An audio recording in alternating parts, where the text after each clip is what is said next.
Welcome to episode 18 of Lost in Translation with Bobby Martin. As always, we're coming to you live from WCTV studios in Wilmington, Massachusetts.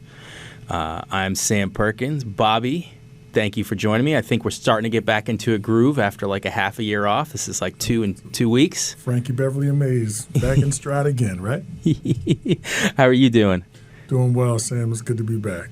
We are joined today by Austin Hunt. He is a rising senior at Milton Academy. He is one of the top-ranked and best basketball players in the state of Massachusetts. He is fresh off a NEPSAC Class A championship at Milton Academy and an Under Armour AAU championship with the Middlesex Magic. Austin, thank you for joining us today. Yeah, thanks for having me on, guys. Appreciate it. Austin, this is a general question, I guess, but like, why hoops? I mean, you grew up in Marlboro. There's some hoopers that have come from out there. Don't get me wrong. From the borough area, Zach, August, Mike St. John, who we had on this show, who I know is someone that's played a role in your life, and some other hoopers. But it's not. I wouldn't call it a basketball like hotbed. Why hoops? I mean, for me, I started off really playing baseball more than basketball growing up. I was, as a young kid, I played basketball, baseball. Those were my main two sports. And, like, All-Stars, Town League, like, I played both. And both my parents obviously pushed me to play sports. And all my brothers, I have an older brother and a younger brother, we all played sports growing up. And, my mom actually played Division II basketball as Assumption in the Hall of Fame there. So she's, like, 1,000 points, 1,000 rebounds. Like, she was a hooper. But, we all just played sports and we're all super competitive. But I think around, 8th grade, freshman year, I was still playing baseball and basketball. But, at the end of my freshman year, and that was right around when COVID happened, I started leaning more towards basketball. And I kind of fell in love during COVID with basketball. And during that time when there was nothing to do, I just started playing more. And from there on out, I was just locked in for basketball. It's an easier sport to play during a situation like COVID where, especially in the early going, we didn't know anything. It was like everything was locked down and keep your distance from everyone. Like baseball, you need other people. Yeah, yeah, exactly. Like I would do online workouts like by myself, ball handling, dribbling, just go to the park. Like baseball is a little bit different. You need someone to throw with. Obviously, I have my brothers, but I was coming off my first season of high school basketball. At a bigger level at St. Mark's where I was at during the time, and that's when I played there, and I kind of fell in love during that time. So my question is, so you're from Marlboro originally? Yeah. Where are you living now? I live in Marlboro now, but my journey is kind of different in the sense of I went to Marlboro Public Schools from kindergarten to 5th grade, and then in 6th grade there's a charter school in my town called AMSA. And my parents, thought it would be better for me to go to that school. So I went there for 6th, 7th, and 8th grade. Yep. And then I was playing baseball, and I was, again, recruited to go to different prep schools for baseball, really. And St. Mark's is a school that was in Southborough, Mass, an ISL school. And the coaches talked to me about coming to play baseball there. And at the time, Coach St. John was also an assistant coach on the basketball team there. So, with those kind of connections, I ended up going there majority for baseball, but also I like playing basketball too. Mm-hmm. So I went there for my freshman year and my sophomore year. And then from there, my sophomore year, I decided to reclass, and that's a whole other thing, and go to Milton Academy. But that's kind of, what my journey's been like. So what you're saying is Coach Reddicks stole you away from AMSA? No, well, is that what you're saying? No, not AMSA. So Coach Reddicks is at Milton, so I was at St. Mark's for my freshman and sophomore year. So he stole you from St. Mark's? Technically, I guess you could say that. All right, okay. So Coach St. John, who he refers to is Mike St. John, or as I know him, Big Mike, who Mike was on our show. He talked a lot about his own professional journey and his professional career coming to an end before he was ready because of a undiagnosed heart condition, and about how coaching had really kind of helped him find a new second chapter. Just talk about the impact that he's had on you as a coach? Because I know he's someone that he still hypes you all the time. I think whenever you can, you get a workout in with him. He still posts some of that stuff. Yeah. And Mike's one of my favorite dudes in the hoops world. So just tell me a little bit about his impact, and was it hard to leave when he was still coaching there? Yeah, I mean, so I've known Coach St. John since 6th grade. When I was at AMSA, he had literally come back that winter. I was playing middle school basketball, and he had come back and got the job, whatever. He literally was like 3 months back from being a pro. And that's when he had that, that's whatever, he had surgery, whatever, that condition. And he was still, like, in the pro mindset. Like, I know you played pro, like, and that's a level that, like, the mindset is, it's a whole different, like, way of life. And I remember, like, I was in 6th grade. It was a middle school basketball team, AMSA. It's not like the most athletic group of kids, right? It's a charter school. And he would come in, and we'd be running, ladder sprints, like, 1, 2, 3, all the way up to 10, then 10, all the way back down. Like, we'd be grinding in, like, 6th grade. And he was just trying to, like, he didn't really, like, he just came back from being a pro. Like, that's just what he knew. And it was a whole new experience for me in the sense of what it took to become, like, a good athlete. And 6th grade, 7th grade, 8th grade, he was always around. He coached the middle school team. And I ended up playing on the JV and then the varsity team. By 8th grade, I was on the varsity. But that 6th grade year, man, like, he was on us. He was yelling at us. And it was really, like, I definitely got better. And he totally changed my perspective on, what it meant to work hard, for sure. So all this hard work has gotten you to commit to Harvard, huh? Yeah. So what role did your parents play, or who played the most important roles in having you decide on Harvard? Yeah, so I was fortunate last year during my AAU season. I played up on the 17U Middlesex Magic team, even though I was a 2024. I played on the 2023 team. And because of that extra exposure on the older circuit, I got offers early. June 15th is like the day when you can get offers, and I was fortunate. I had a bunch of offers coming in on that day, and then throughout the summer.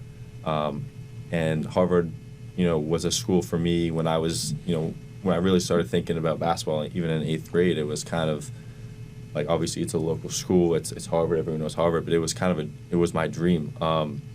And like, I would tell my parents when I was young, like, I want to play basketball at Harvard. And I know it's easy to say that, but that is the truth. Like, that was my dream school. It wasn't Duke or Michigan State. Like, it actually was Harvard. And so, fortunately, I got to play with Coach Crotty in the Magic, and they had connections with Coach Amaker and Harvard, and they watched me play. They saw me during AAU. They saw me during the NEPSAC showcases, and they ended up offering me at the end of the summer after all the live periods. And I had about 6 months of continue getting recruited by other schools, and during winter break I came home because I live at Milton.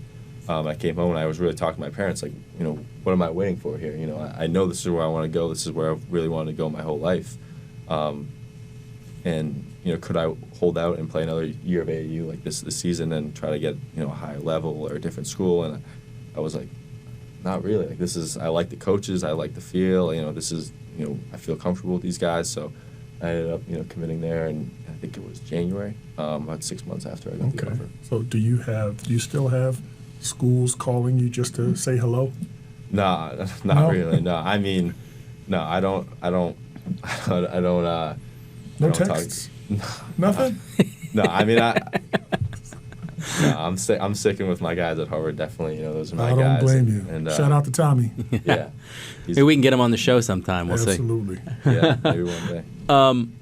So talk about when you grew up kind of, basketball wasn't your first love per se. You grew up with baseball and basketball, and and I think we were talking earlier, and you got into the AAU scene a little bit later than some other kids, and then not that long goes by, and now you're playing for the Middlesex Magic, who's one of the top teams in the country, arguably, the top team in Massachusetts at this point that's based here, certainly one of them. I think you can certainly make the argument they're the team after what they've done recently, but no matter how you stack them, they're way up there. They play they play national level AAU, traveling all over the country, playing top level talent from all over the place.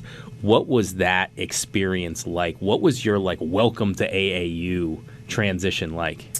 Yeah, I mean, for me, in middle school, I didn't really play competitive AAU because I was busy with baseball at school, and my parents, we weren't really playing AAU or basketball at that point. I was playing a lot of club baseball, traveling for baseball more than I was basketball, and I would go to, Coach St. John was around, 6th grade, so he was working with a local AAU program, and I would go to some stuff if I could with him, because I had a connection. So I was in that world a little bit, but like it was all local stuff, in Northborough or in, Concord or Sudbury. Like it wasn't anywhere outside of really like the Metro West area. But when 8th grade happened, and I really was like starting to lean more towards basketball. I needed to get on a team with people that were more focused on basketball and more like a more legitimate team. So I ended up going to a team in Worcester and playing with some guys in Worcester, and they kind of sent me more towards a team in Boston called the Team Spartans. Was a team out of Boston that I ended up joining and playing with them in 8th grade fall, and then I played with them in the summer as well. And I had some great coaches at Spartans, and that was like a much higher level of basketball than I was used to.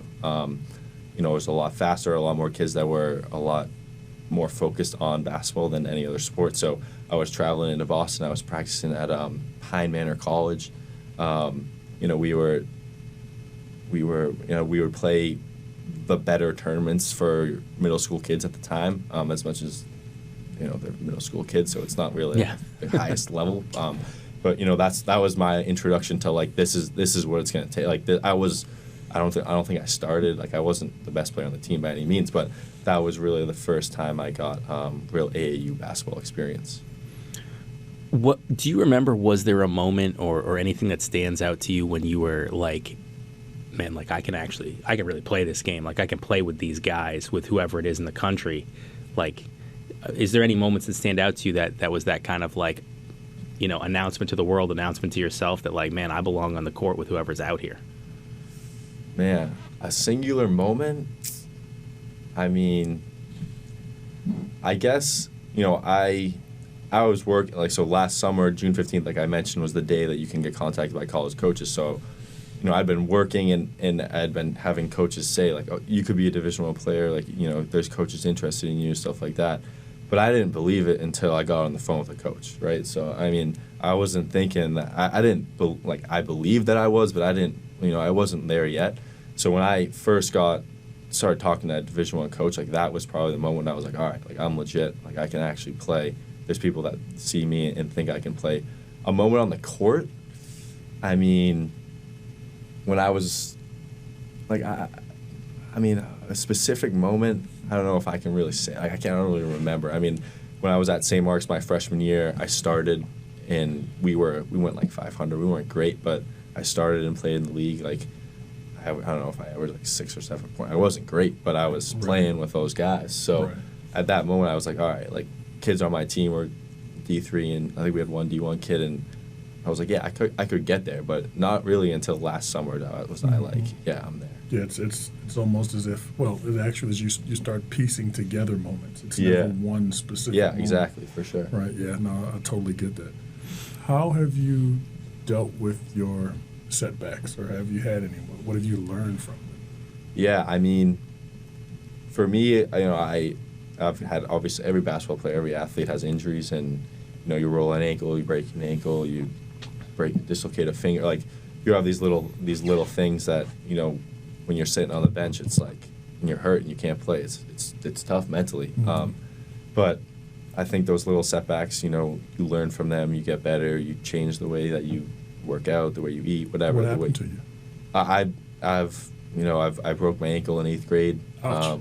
Yeah, right before playoffs, right, it sucked. I was out for playoffs in varsity in 8th grade. Like, it wasn't really that big of a deal for me. It was only in 8th grade, but that was an injury that was like, damn, And, it's like little things like, and I think another, I guess, not really setback, but a moment of change was when I transferred to, Milton Academy. I repeated a year. I went to boarding school, went away from my family. Luckily, my younger brother actually also made the jump to Milton Academy with me. He's a hockey player. So we both went into Milton Academy at the same time and boarded together in the same dorm. So it was helpful in that sense. But moving away from home, having a whole new perspective on life was definitely not a setback, but definitely a change for me. So what changed in your perspective on life?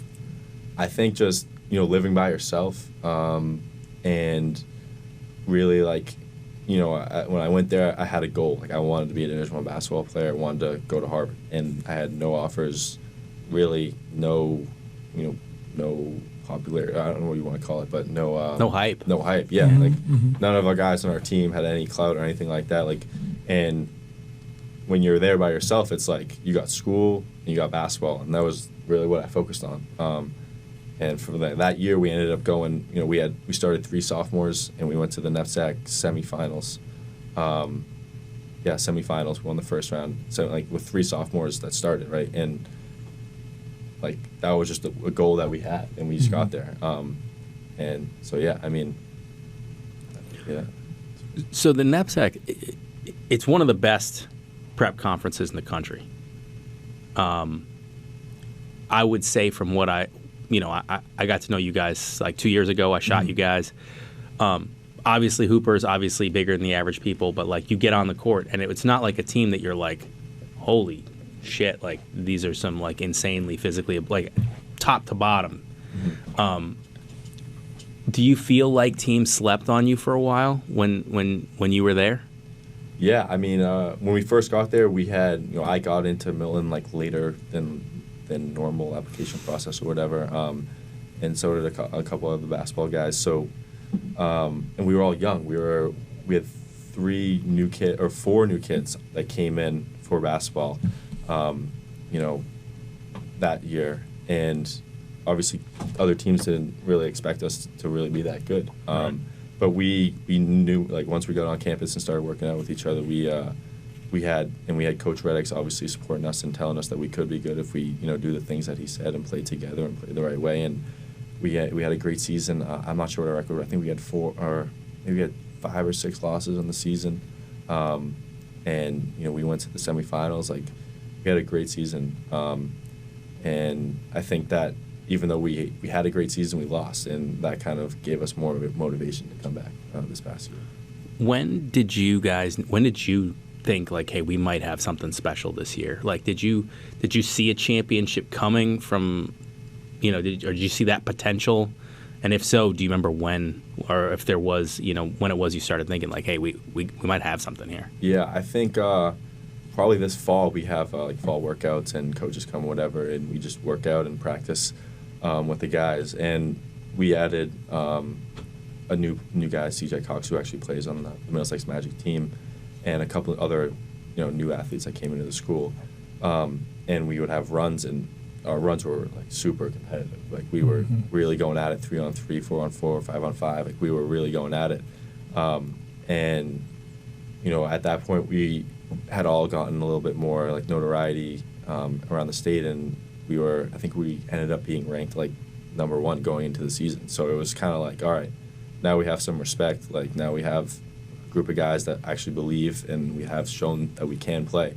And I think we all had a lot of confidence going into the season in our guys, and we were just focused on us and focused on what we were going to do and what we could achieve. How did you... I usually start off conversations with basketball players when we try to define definitions. Okay, so most of the time coaches will talk to us about teamwork, and they'll say basketball's a team game.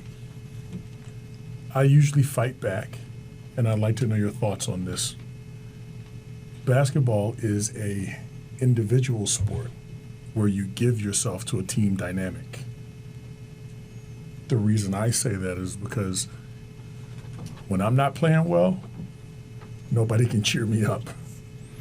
If I'm looking for someone else to validate me, it usually doesn't work. It's usually something that I have to find within myself. It's always been that way. Tell me, what are your thoughts on that? Yeah, I mean, I think I would say I know what you're saying. When you're not playing good, it's tough you can't have a coach be like, yeah, it's fine, you're gonna be good, or even your teammate. It's like, yeah, like they can say stuff, but like if you're having a bad game, like you can't hit a shot, like it becomes a very mental thing. And I think something that the two teams that I've been able to win with, with Milton and Magic, it as much as those moments happen with your individual self, if you can trust in the guys that are on your team to continue to play, to continue to make the right plays, to do the right things, it's much easier to get past. And at the end of the day, it's about winning. Like, you want to win. If you're not having a good game, there's if you can't shoot, there's so many other ways you can impact the game. And that's kind of what I would say. Like, if that's the mentality that a lot of hoopers have. Like, if you're not scoring, like, get rebounds. If you're not, like, set a screen. That's like what my mom has always said. Like, what the coach, like Coach Reddicks and Coach Crotty, like, you can impact the games in so many different ways. So try not to have that. Try not to sulk when you're not playing great, and just trust in your team that other guys will be able to step up and make those plays. Okay. How would you describe yourself as a player? And I mean, look, you can play the game. Like, we all know that. Anyone that's watched you. But there's a lot of hoopers. If you break down the numbers of the number of kids playing varsity high school basketball, it's hundreds of thousands in this country. There are not hundreds of thousands of Division I scholarships. I thought I read somewhere that it's now surpassed baseball. Oh, yeah. Oh, it's baseball is in trouble, man. It's dying as a sport. But how would you describe yourself as a player, and what do you think the selling points are of you that differentiate you from some of the other hoopers out there that make a school like Harvard and some other Division I schools come offer you?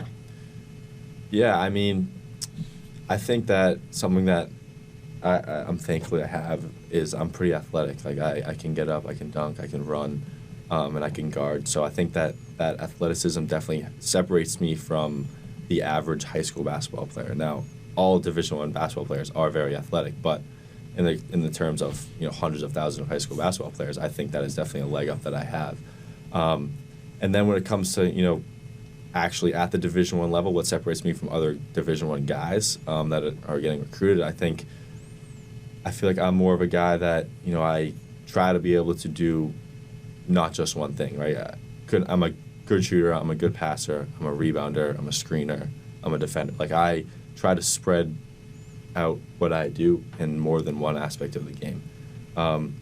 And so, like, that's, like I said, like, if I'm not scoring, like, I'm going to be rebounding, I'm going to be setting screens, I'm going to be making good passes. But can I go get 25? Definitely. Like, can I go, make a highlight? For sure. Like, but I think something that might separate me from, other guys is just the other things that I may do that aren't necessarily scoring or, making crazy passes or getting highlights. But yeah. Hey, Bobby, you ready for a scout? You can let me know if you think this is an accurate scout. All right. So, you can score from all three levels.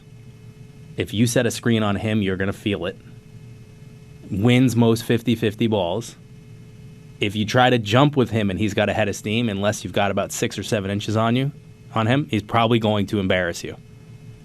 That's my scout from what I've seen. An accurate scout? Yeah, I'd say it's pretty accurate. So what we found out is that between your scout and his description of himself, you're extremely modest. Okay, all right, we got that. Tell me, you play for a wonderful AAU program. I love what Crotty does. I think he has established himself as one of the best coaches in the area, if not the best. Tell me about your experience with Middlesex Magic. Yeah, I mean, it's been a great one. It's been very, fruitful for me, obviously.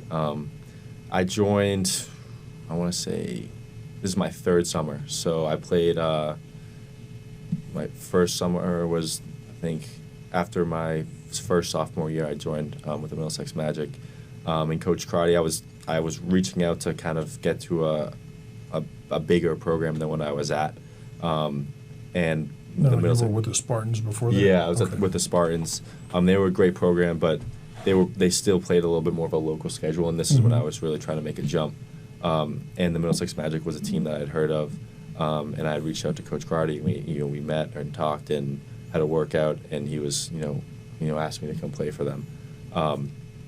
And the Magic play a style of basketball that's very similar to Milton, and just in general the way that I like to play. And it's one that's not, they get told all the time, Coach Carter gets told it's not really AAU basketball. It is AAU basketball, but we run plays, we run sets, we play good defense, we communicate, we get coached, we get feedback. It's not just to roll it out and play one-on-one. That's not the style. And that's the style of most AAU teams and a lot of the teams in the area. And I think that playing in that framework of a program has helped me a lot, and has gotten me to become definitely have benefited from playing in that way. That is awesome. What was it about Harvard that, to you, because Big Mike told me from the beginning, because you started getting offers, and Harvard wasn't like the first or the second, or I think even the third offer you got. Yeah. I know there were some other Ivies. I think Brown offered you. Yeah. I remember talking to my guy TJ Sorrentine there. He really liked you. Yeah. And Mike all along was like, he's holding out for Harvard, man. And understandably, but what was it about Harvard for you that was like, that is the school for me? That's the program for me. Yeah, I think, like I had said, I had wanted Harvard, just because I'd watched them. I knew about Coach Amaker. Coach Amaker's got to be one of the best coaches in the country for sure, just because of his experience as a player and just his repertoire as a coach at Harvard. They've been at the tournament. They've won the league. When he got there, they won the league like almost 3 or 4 straight times, like 2011 to 2015. They won it like 4 times in a row. Whatever it was, something in that area. I don't know They the got, exact. I think, multiple rounds of 32, rounds of 64 60, wins. Yeah, Right, they've yeah. got So- at least one, but I think they have 2 under him, and they'd never ever been before. under Right. him. Yeah. So he's obviously a great coach. And specifically about Harvard, just watching them, the way they play. I don't know. It's very like I said, it's kind of similar to Magic, and it's kind of similar to Milton, and it's the way that I like to play. And is that kind of lucky that the school I really liked also plays the way that I like to play? Yeah, that's kind of lucky, but thankfully that's the way it kind of fell through. And when I was getting recruited by them, before I committed, I was close with all the assistants on the staff. Coach Amaker, I had a visit, and it was like probably the best visit I went on, and it just felt right. So it was kind Tell me, why was it the best visit that you went on?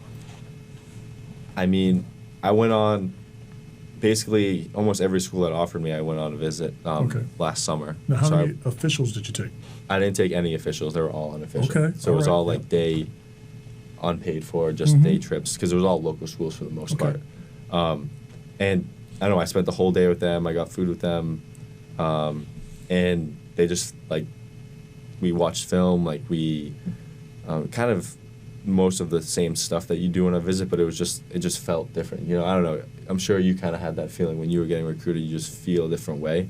When you're talking to a staff, when you're talking to a head coach, you just feel like kind of when you feel it, you kind of know. And once I had got that offer and I had that feeling, I was like, I don't know if I'm gonna feel this way about another school. So I just pulled the trigger on them for sure. Where did they take you to eat? Where did you eat when you went on your visit? Yeah, we went to the business school on campus, which is at Harvard. It's pretty nice. Okay. So we just ate. It was unofficial, so I had to pay for my own food. But we went and ate. They had like I don't know. It was kind of like a regular cafeteria setup. The food was like at Harvard Business School was like legit. That's one of the. I mean, there's many differentiators between Harvard and much of the rest of the world, but the food at Harvard. Like other schools, they go like, what's the restaurant, that we're going to go to? Let's take them somewhere that's nice that we're going to, fill them up and make them seem like, yeah, we eat here all the time. And it's like, a really nice restaurant. Harvard legit can just go to their dining halls. The food is unbelievable. It's like professional Well, like there's an Instagram account of this girl who's a student at Harvard that just documents all the food that she can get, like oysters. It's crazy what they serve. Business school? It's yeah, we went to the business school, but I think it's like all around campus. So I'm going to have to compare this with Wharton. Yeah. I'm going to make it a personal journey to do both. I mean, the food is go to the different dining halls when you get there. I mean, I can tell you the spots in Cambridge. I grew up there to eat. The city's changed, but there's still some great places to eat. Sure, there are. But like, go to the different dining halls, man. You can occupy yourself for like 2 years just there on the food. So I have another question for you. So you're a high flyer, you know, by many accounts. You get up there, you dunk on people. You can do some stuff with it. Yeah. You know, you are also of the paler persuasion. Are people still caught off guard when you catch them in games sometimes, or in the layup lines and stuff? And when do you think people started just respecting you as a dunker when you came in the gym? I think so. There was, you know, when I was I think it was end of my first sophomore year, was when things opened up for COVID, and there was this one event that someone put on. It was at Dana Barrows in Stoughton, and it was like, I don't know, it was supposed to be like a recruiting thing or some, but it was really just like you got like a cool jersey and there was like 300 kids there, and it was like basically just like pickup. Mm-hmm. But at the end of it, there was like they got all the kids on the same court, and they were just like basically like a dunk competition. And in that thing, I had like I was getting up on, and it was like the first time like since COVID, so like I'd come a long way and like being able to jump. Fresh legs. Yeah, exactly. And I hadn't really been playing that much because it was like, so like 2 weeks before that, I had gone to like some other random like recruiting thing. And it wasn't really recruiting because we're not coaches there, but it was just like the first stuff after COVID. So I had gotten like a mixtape from Bobby Media. I don't know if you know, he went to St. Mark's. Bobby's coming in here on Friday to do a training for my staff. Bobby's the best videographer there. He's amazing. But he's the best. He was at St. Mark's when I was there. He was a senior. I was a freshman. So he was getting into the filming. I'd gone to this thing, and I had a mixtape that came out. Whatever, he made it for me just because. And I was dunking a lot. And then I went to this other thing, and then I had dunked in the game. So they're like, all right, put me in this thing. And then I went up for the first dunk, and I just did a windmill like right away, boom. And the place went crazy because I was like, no one really knew who I was. I was like the white kid, like boom, windmill, like. And I did like a couple other dunks, but then from there on, like it kind of went on social media and stuff. So from after that day, like then I feel like I got more respect for being like a dunker. And there are kids that can dunk way better than me, but from there on, like I started to dunk more, started to dunk in games, started to catch lobs in games, and then once AU came back, and in that the following fall, like I was catching lobs in games and stuff. So and social media obviously kind of promotes dunking and in big plays more than anything. So there'll be no more surprises with dunking then, right? Being able to dunk the ball. This is like who's the kid from Philadelphia, or went to Georgetown? Does anyone win a dunk contest? Oh, Mac McClung. Yeah, there are no surprises with white guys being able to dunk anymore. This is new. Yeah, there's a couple guys who can get it for sure. Oh my goodness. So I mean, you've played for one of the real, it's well run, it's well renowned. They produce ballers as far as AAU programs go. Bobby and I have talked a lot about the good, the bad, the ugly, the up, the down from AAU. Mm-hmm. What are your overall feelings on it? I assume you've seen you've experienced great stuff for your own career, but you've probably seen some crazy, like, head-scratching, eye-rolling stuff, too. Like, what do you think about the AAU scene? Yeah, I mean, I think for me, I guess thankfully, I really didn't start playing real AAU basketball, like competitive AAU, until 8th grade, and really not until sophomore year, right?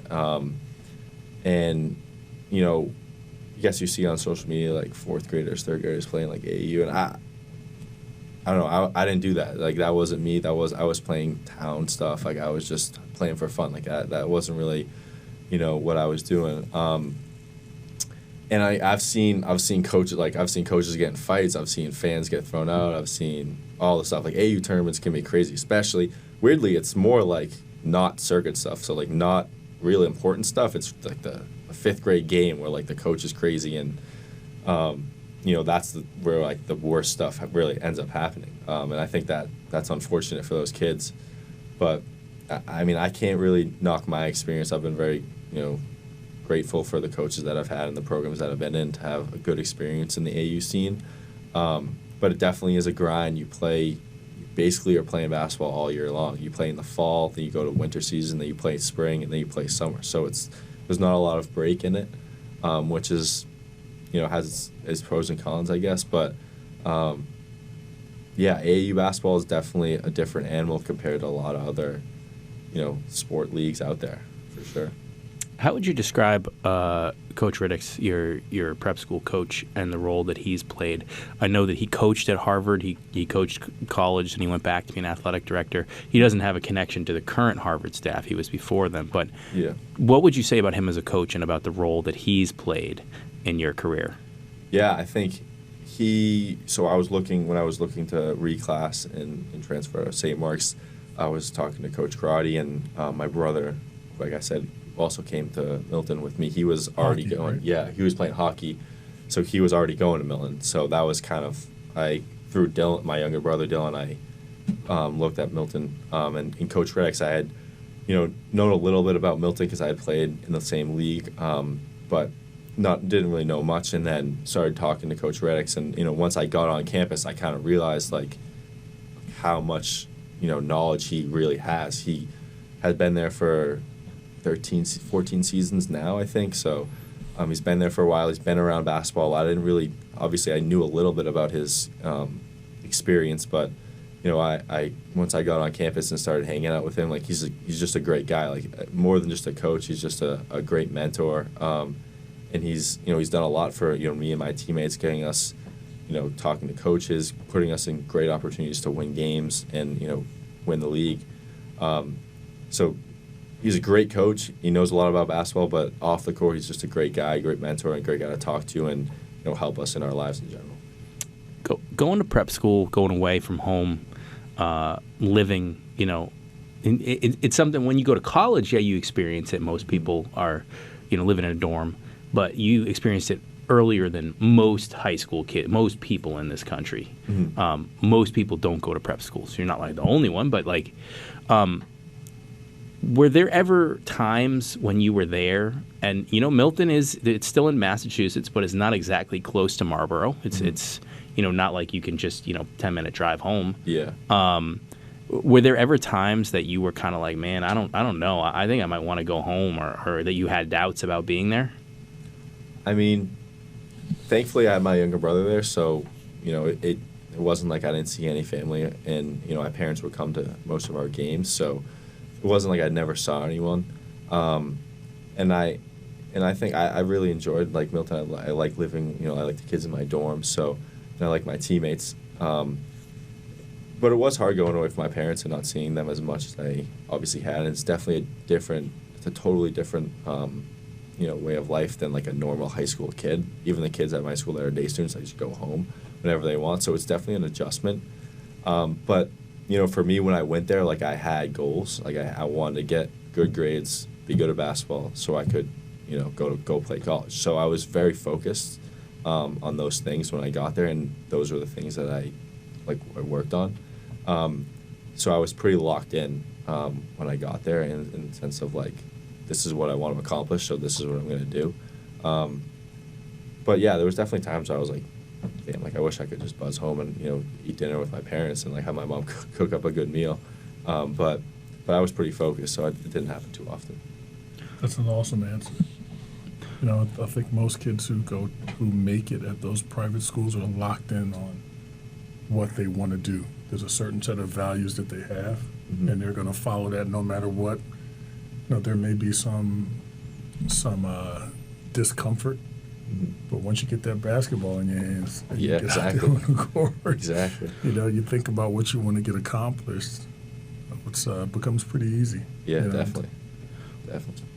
So you're heading into your senior year, the last high school hurrah, and I think Bobby and I can both attest as people that went and played beyond high school and had different opportunities after college. Bobby obviously much more acclaimed than myself.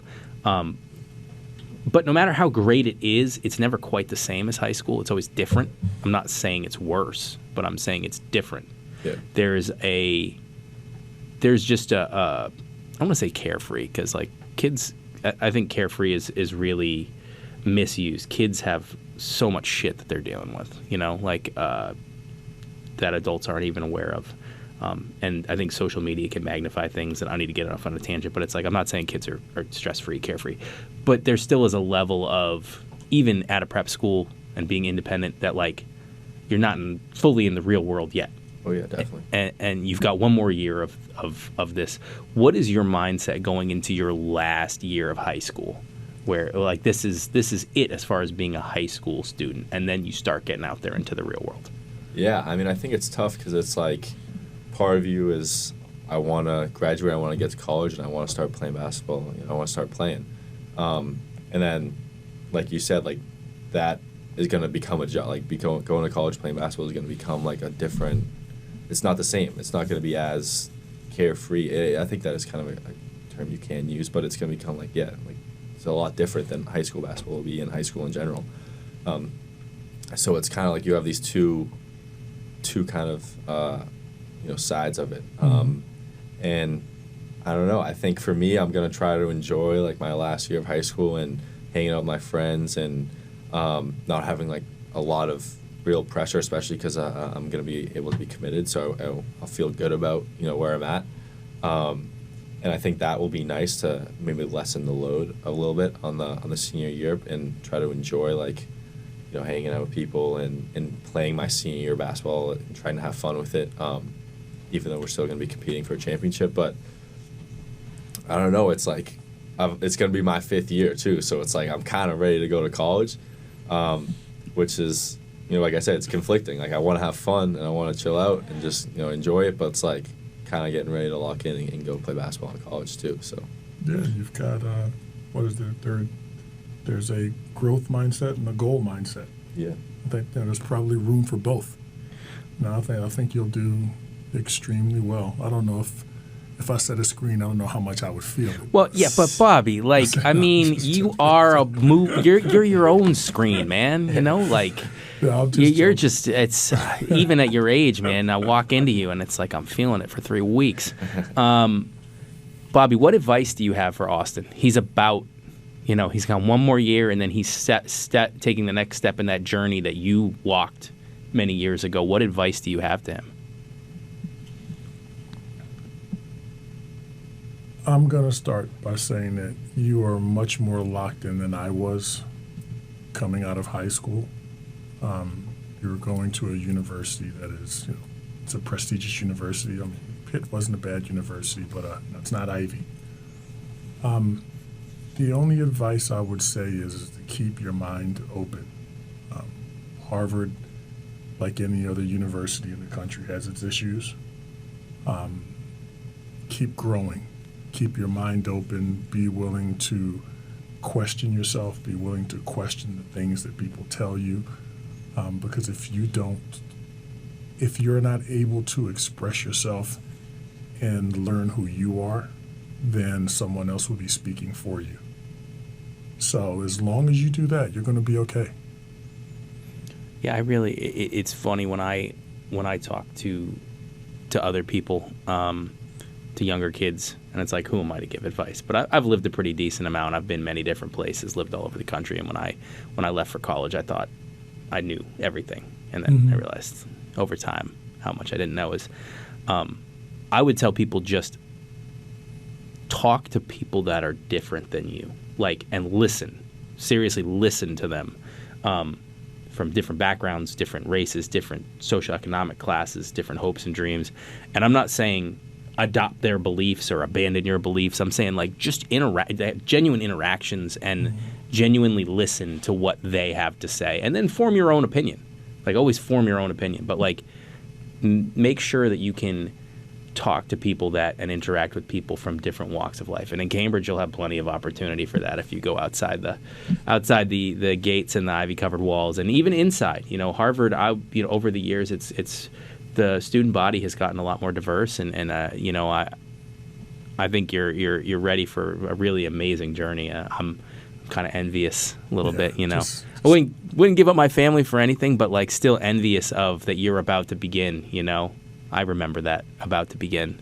Yeah, I would just stay hungry and humble. But that's what I hear from you right now is hungry and humble. Because you're going to meet some pretentious pricks out there. All right, be you. Okay.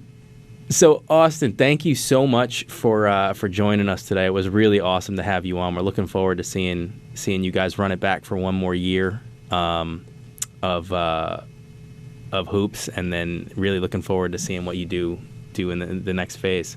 Yeah, thank you guys. Appreciate it. Appreciate you being here, man. It's Definitely. great. Thank you. Thank you.